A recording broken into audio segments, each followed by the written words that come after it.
If you were to lose a pound a week, how many weeks would it take you to reach your goal?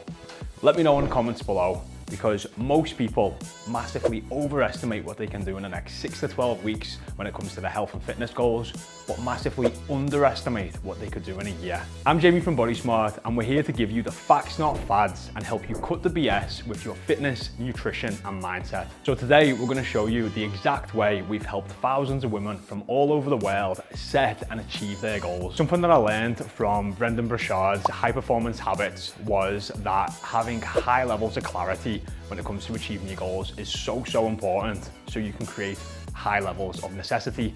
Without high levels of necessity, it's almost like, well, I'll do it next week, or I'll do it on Monday, or next month, or next year, or after Christmas, or whatever it might be. But by having complete clarity on the goals that you want to achieve, you can raise the level of necessity, and that means that you're more likely to take the actions and do the things that you need to do to move you closer towards your goals. A study by Professor Gail Matthews, a psychologist at the University of California, said that you're 20% more likely to achieve your goals if you write them down. And you're 40% more likely if you set actions and monitor your progress. Many people struggle with goal overwhelm. So let's say you've got 50 pounds to lose. You might start on this journey to lose 50 pounds. You might lose a couple of pounds, but then let's say something happens, you have a not so great of a weekend and you fall off track and you gain a couple of pounds back, and it just feels like, what's the point? I've still got 50 pounds to lose. Where do I even begin with this? So what we like to do with clients is set SMART goals. These are smaller goals that don't feel overwhelming. They feel achievable, they feel realistic, and they have a clear plan in place to raise that necessity and allow you to take the steps you need to achieve your goals. So we're gonna be setting goals on a month-by-month basis, and we're gonna be breaking down the acronym SMART, first starting with S. So S stands for specific, and we're really looking here to set specific, measurable goals. So we're gonna pretend that we've got a lady called Amanda, and we're gonna be setting Amanda's goals today.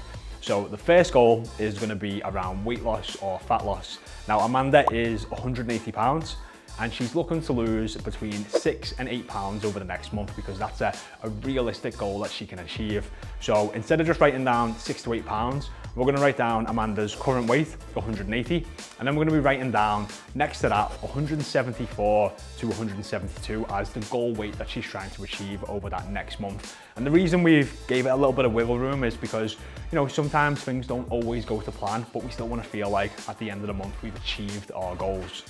Next, we're going to be setting a performance goal. So this is really important just to have something else to achieve or to strive for other than weight loss. And it can be anything to do in the gym or at home. But again, this isn't an action. This is a specific measurable goal that you're trying to achieve. So it could be, doing 10 push-ups. It could be doing squats with a certain weight. It could be running a 5K in a certain amount of time. Whatever it is, get it down and make sure that it's very specific to you and very measurable. After that, we're gonna be looking at a mindset goal. So Amanda has got an awful morning routine. So she's gonna be putting down a morning routine for her specific measurable third goal. And again, this can be anything it wants for you, but it's normally centered around something to do with mindset or habit building. So next up we have M, which stands for meaningful. So this is, why are those specific measurable goals important to you? And more often or not, we tell people, or we tell other people, maybe the surface level reason that we want to achieve these goals. And sometimes we even tell ourselves that. But the goal here is to actually get a more deep-rooted, real reason why you want to take action. So what we do is we like to use the 5 whys, and this means going 5 whys deep and really finding out the deep-rooted reason that you want to take action. So with Amanda, we would ask her, hey Amanda, why do you want to lose, 6 to 8 pounds? And a typical answer we might get back is that I want to look and feel better. So then it would be, well, why do we want to look and feel better? And it could be that I want to have more energy. Okay, so why do we want to have more energy? And it could be that you want to play more with your kids and be able to keep up. And it's like, okay, so why is that important? And maybe that's because you want to be a good role model and you want to be around for a long time for your kids. And if we were to look at that, that's a much more deeper rooted reason why that we need to be taking action to achieve those specific measurable goals. Next up is A, which stands for action. So these are the actions that you need to take in order to achieve those specific measurable goals. So Amanda, she wanted to lose 6 to 8 pounds. So the action that we need to take in order to achieve this is to adhere to a consistent calorie deficit and make sure that we're tracking accurately and honestly. Now, if you're worrying about how to work out your calorie goals, or don't even know where to start with this, lucky for you, we've got a video right here that teaches you exactly how to work out your calorie deficit.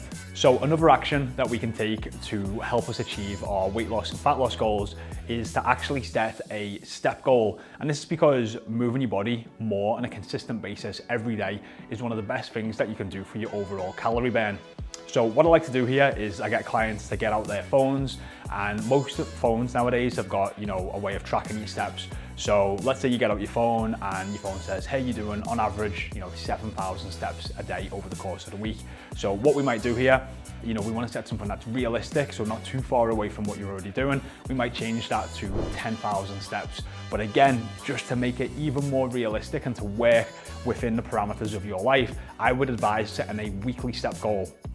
So instead of setting 10,000 steps a day, set 70,000 per week, and that's an average of 10,000 per day. But it just means, if you have a really busy day one day and you only do 7,000 or 8,000, you don't feel like you haven't hit your goals for that day. It just means you've got an extra 3,000 to make up over the rest of the week, which can normally be done on a weekend or quieter days. Then we've got the performance goal Amanda wanted to achieve of doing 10 push-ups. So we're gonna make sure that we're doing at least 3 resistance sessions per week to make sure that we're building up enough strength to be able to do that goal.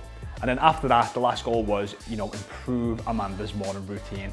And how Amanda's gonna do this is by getting up at the same time every day. That is the action Amanda is gonna take. Now, what that looks like for you, if you're trying to improve your morning routine, could be unique to you. And there's lots of different things that you could do here. So next up, we have R, which stands for reward. Now, this is a reward to you from you. More often or not, when we set out goals, we hit mini milestones and we don't often give ourselves a pat on the back enough. And this is what that reward stands for. So a couple of rules here that we like to set for clients is that it shouldn't be food focused. We still want you to be able to enjoy the foods you love and get great results, and you can do that.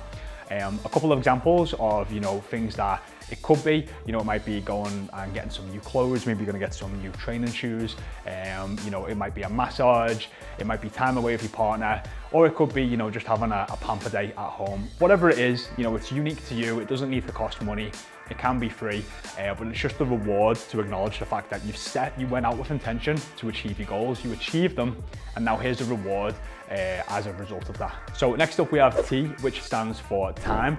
And as we said earlier in the video, we've been setting everything off a 1 month time frame. So whatever the date is today, you want to write down exactly what the date is going to be 1 month from today, and that is your T for time. So what are the next steps to set yourself up for success when it comes to your SMART goals?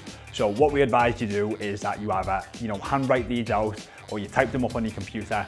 And then what we have our Bloody Smart clients do is we actually get them to make their goals a wallpaper on their phone.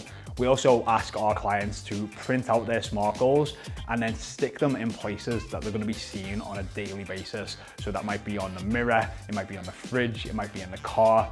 And this is just to keep your goals top of mind. You're seeing those specific measurable goals on a daily basis. You're seeing that real reason why that you need to achieve these goals and the actions that you've got to take in order to achieve them. This will keep that necessity high because there's a time frame in there, and it's just going to mean that you're more likely to achieve your goals. After that, you're going to want to plan it in.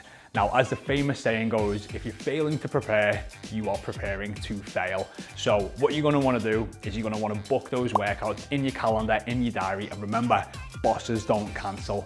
And after that, you're gonna wanna pre-track your food. So as much of that as you can, more often than not, when it comes to making the wrong food choices, it can just be down to decision fatigue. So putting some time aside, maybe on a Sunday, planning your food out for the week, pre-tracking your food, you're just setting yourself up for more success. A huge philosophy that we play into at Body Smart is about getting 1% better every day. And that's because if you get 1% better every day, over the course of a year, you'll become 37 times better. And this truly is the power of tiny gains. Tiny gains over a long period of time equals massive change. So as we spoke about earlier, that end ultimate goal that can feel super overwhelming, by setting smaller, bite-sized goals and focusing on getting 1% better each and every day, we achieve this 1 month goal, we set another 1 month SMART goal, we achieve this one, then we set the next one, and we keep taking that step, and before you know it, you're at that end ultimate goal. but without the overwhelm, without the stress, and you actually get to focus on what do we need to do today in order to move the needle.